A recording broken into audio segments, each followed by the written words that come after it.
if I be the incenter of triangle ABC and angle B equals to 70 degrees and angle C is 50 degrees, then the magnitude of angle BIC is, and the given answer options are 130 degrees, 60 degrees, 120 degrees, or option 4, 105 degrees, right? So how do we do this? Let us first look at the traditional way of solving this question, right? Let us consider a triangle ABC, right? A triangle ABC, let's say this is the triangle ABC.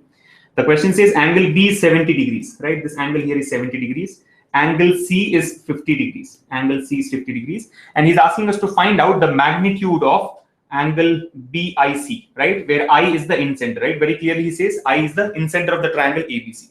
Now, you know how an incenter is formed, right? Incenter is the point of intersection of angular bisectors of a triangle, right? All the angular bisectors meet at a common point called incenter. So if you consider that point of intersection of those angular bisectors, angle B here is 70 degrees, right? So angular bisector of angle B, let's say, is as shown, right? Then similarly, angle C is 50 degrees, the angular bisector of which will be as shown here.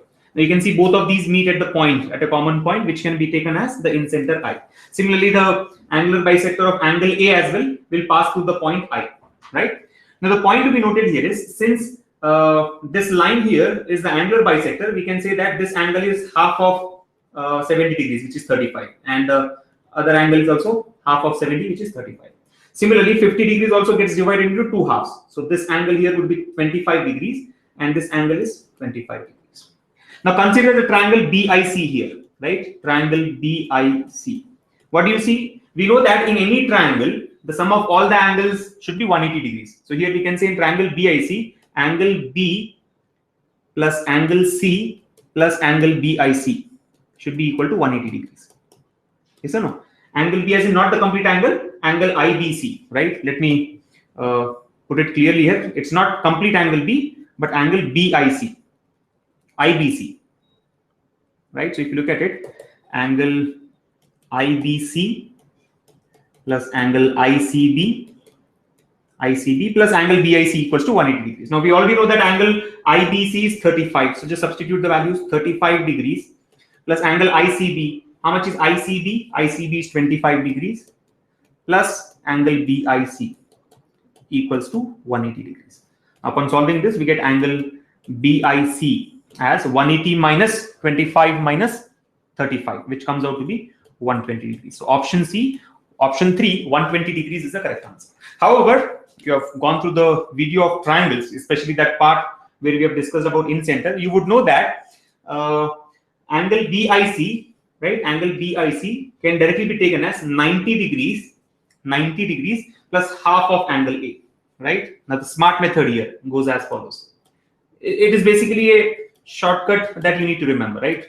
Generally, questions from triangles are based on such concepts, right, related to incenter, circumcenter, orthocenter, etc. So if you look at the basics of incenter, you would know that angle BIC, that means the angle made by any side with the incenter, will be equal to 90 degrees plus half of the opposite angle. The opposite angle here is angle ABC, sorry, angle BAC, right? Opposite angle here is angle A. So this angle here, this angle will be equal to 90 degrees plus half of A. If you can remember this shortcut formula, you need not write all these steps on paper there, right? So 90 degrees plus half of BAC. So 90 degrees plus. Now what is angle A? Again, the same argument, right? We know that sum of all the angles in a triangle is 180. Angle B is 70, angle C is 50. So what must be angle A? We can say angle A will be 180 minus 70 minus 50.